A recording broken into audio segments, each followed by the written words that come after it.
What's up, YouTube? How's it going? And other things that proper YouTubers who actually make money would say.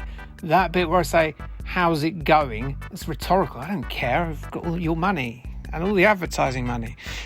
Yes. So, yeah, this is Rolling Thunder 2. Rolling Thunder 2. And it is part of the RetroTech 120p challenge for this week. So what do you do in it? Well, you have as many goes as you want. You can practice like Billy-O, but as soon as you press the record button, that is your recorded run. You stick it up, mister, and you claim it as your own. But I've once again decided to go with no practice because I like getting my video out first. I like this game because all the baddies look like Stinkor from Masters of the Universe. He was just sort of a repainted merman, but he actually smelled. He actually did smell in real life. Not in real life, he's not real, but the toy smelled. It's supposed to smell really bad, but I actually thought Mossman smelled worse. Mossman was supposed to be like the good counterpart of Stinkor, but he actually smelled like, he's supposed to smell like a forest, but he actually smelled like a towel that's been left in the washing machine. So what is this? It's Rolling Thunder 2. It's by Namco, and it came out in 1991. It's a sequel to Rolling Thunder, which was a game I think that got a lot of love when it came out in the mid-80s, maybe 86, 87. A lot of conversions, the first one. I certainly had it on the Spectrum, and I think I played the NES one a bit. I think it was on the NES.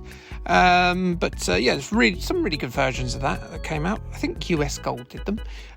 But this was the sequel, which came out a lot later, 1991. Not a lot later, but later enough. On Namco's System 2.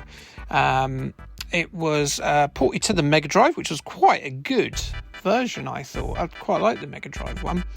It was, I think, pretty much unanimously loved by all the big magazines at the time.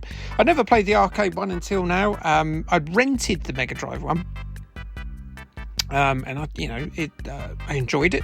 It's a sort of game I used to love as a kid. It was basically, when I was a child, it was scrolling beat 'em ups and then sort of character-based shoot 'em ups like Shinobi and things like that I liked the best. And then as I got older, got into other stuff like adult dating sims. I didn't. Did I? No.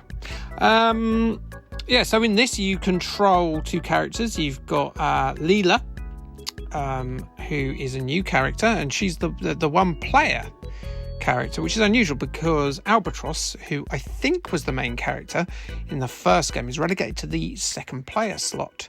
In the Mega Drive one, I seem to remember you could select between the two, but you know what, there's no difference between them at all. They look a bit different, their guns look different, but actually same rate of fire. You get the same power-ups. There's no difference between them, except one's got they both got really skinny legs too, and one's got big boobies, and that's about the difference between them. So in this, the storyline is that Geldra, who were the terrorists in the first game, they've returned, and they're destroying the world's comms satellites for nefarious reasons. And, we can't have them doing that, can we? I mean, it's just mean. So now, while we are here to watch such excellent gameplay, and I do think, by the way, that I've used the wrong ROM, because I tend to play the games before the ROM goes up, just so I can get the video up, and then I can concentrate on editing my sort of proper videos for the end of the week. Oh, there's a nude green statue there, coquettishly covering up a vagine there with a well-placed leg. These really weird enemies, because these guys sort of, I know I've said about Stinkor, but some of them are sort of like baboon-bearded things. So anyway, genital facts of the week is what we need, and let's talk about Albatross. Is because of the character of Albatross, and as you can see in the bottom corner there, I'm showing you a video of Albatross courtship because they do this funky little dance before they rub beaks, and then one sticks like a carrot up the other one's bum or something. This is the mating dance they do. There's a few, obviously there's some in the background doing the mating jig, but it's actually the most complicated mating dance outside of humans in the animal kingdom.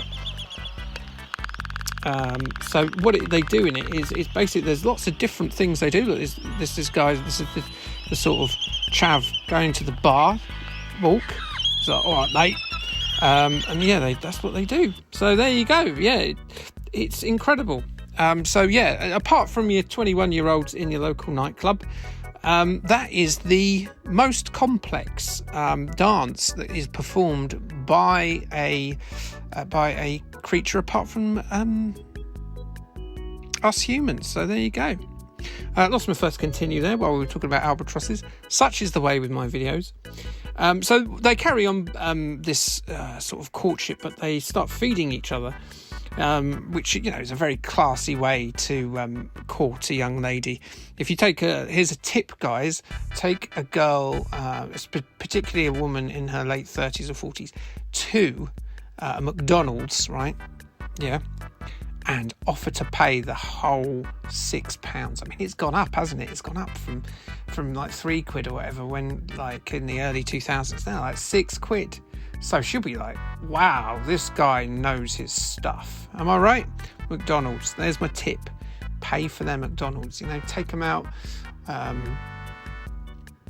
If you're feeling like, particularly like you want to get a jaw job, and get them some nuggets as well. There you go. There's my top tips from Britain's most eligible, bachelor. So other facts.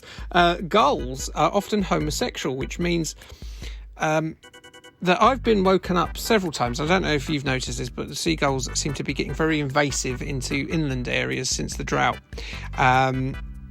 And they make so much bloody noise all the time. I've been woken up, both at the festival I was at last week, by just a gull flying overhead going, ah, ah, ah, for seemingly no reason. And they've started doing it near my house now. And the reason they do this is because they're twats. I think it's because something to do with the homosexual thing. What they're doing is they're actually shouting out, "You look fabulous over there with your beak and your frown, seagull man." And that's what they're doing. They're sort of doing that sort of build up the Queen's confidence kind of thing. They're really sticking it up for each other, and I think they should in this harsh and forgiving world. I hate seagulls, but I've got nothing against them. Should they wish to indulge in bestial congress with another lady gull or another man gull, depending on their orientation, is up to them. Anyway, in terms of seabirds, generally in seabirds, the pair will copulate several times and a bond will form, meaning the days of elaborate dancing are over. And that is the end of my albatross and other seabird facts. Well, it was basically albatrosses do a funny dance and seagulls are gay. But if you want detail, please do find your own research, because you're not going to get it here.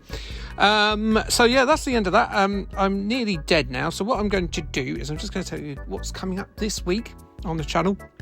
This week I am by the way, if you are a Spectrum subscriber or subscribed during the Spectrum era, there is another Spectrum related video coming up, I think in a week or two.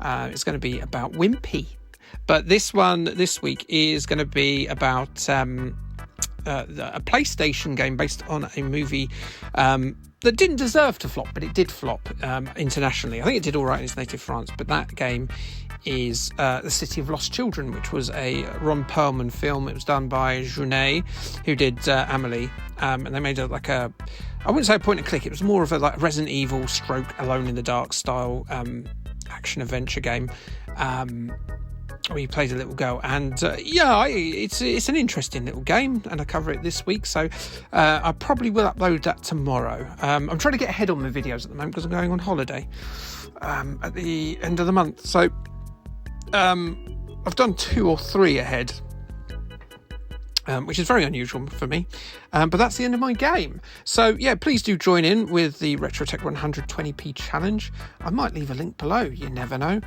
And we'll love to see you. But until then, thanks and bye.